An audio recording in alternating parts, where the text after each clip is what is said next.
बिस्मिल्लाहिर्रहमानिर्रहीम। Dear 9th chemistry chapter 2 की exercise का क्वेश्चन है, what will be the nature of the charge on an atom when it loses an electrons और when it gains an electron. जब कोई atom electron खारिज करता है या हासिल करता है तो इस पर चार्ज की नोयत क्या होती है। Dear, when an atom loses an electron it becomes cation having positive charge on it. As you can see, when hydrogen loses one electron, then it becomes a positive ion, means cation। जब कोई atom electron खारिज करता है तो ये कीटाइन में तब्दील हो जाता है जिस पर पॉजिटिव चार्ज होता है।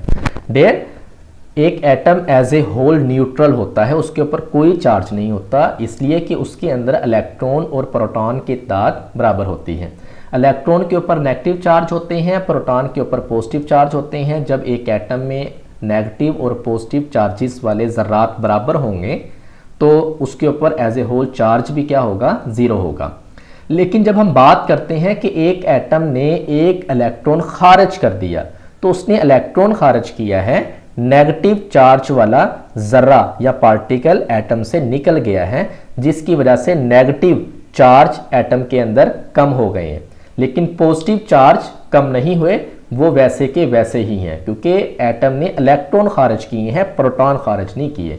तो इसलिए जब एक एटम इलेक्ट्रॉन खारिज करता है तो पॉजिटिव चार्जेस की तादाद बढ़ जाती है। जिस तरह यहाँ पे देखें, ये हाइड्रोजन है, इलेक्ट्रॉन खारिज करने से पहले इसके ऊपर ज़ीरो चार्ज है क्योंकि इसके अंदर इलेक्ट्रॉन और प्रोटॉन की तादाद बराबर है। एक इलेक्ट्रॉन इसने खारिज किया, इलेक्ट्रॉन की तादाद कम हो गई जिसके ऊपर नेगेटिव चार्ज है, तो पॉजिटिव चार्जेस वाले ज़रात बढ़ गए, लिहाजा इसके ऊपर पॉजिटिव चार्ज आ गया।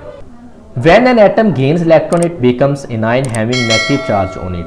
As chlorine, when absorb one electron, it becomes a negative charge ions, means anion. There, जब कोई एटम इलेक्ट्रॉन हासिल करता है तो वह एनाइन में तब्दील हो जाता है जिस पर नेगेटिव चार्ज होता है। जिस तरह यहाँ पे देखें, क्लोरीन है, क्लोरीन इलेक्ट्रॉन एब्जॉर्ब करने से पहले इसके ऊपर ज़ीरो चार्ज है, लेकिन जब ये एक इलेक्ट्रॉन एब्जॉर्ब करती है तो इसके ऊपर कौन सा चार्ज आ जाता है, इसके ऊपर नेगेटिव चार्ज आ जाता है। इसलिए कि इलेक्ट्रॉन एब्जॉर्ब करने से पहले प्रोटॉन और इलेक्ट्रॉन बराबर थे, एक इलेक्ट्रॉन और आ गया जिसके ऊपर नेगेटिव चार्जेस थे, तो नेगेटिव चार्जेस वाले पार्टिकल ज़्यादा हो गए, इसलिए इसके ऊपर नेगेटिव चार्ज आ जाएगा।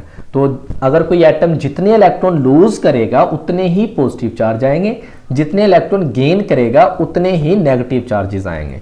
तो डियर, आज के लिए इतना ही। इंशाल्लाह नेक्स्ट वीडियो में नेक्स्ट क्वेश्चन को सॉल्व करेंगे। तब तक के लिए अल्लाह हाफिज़।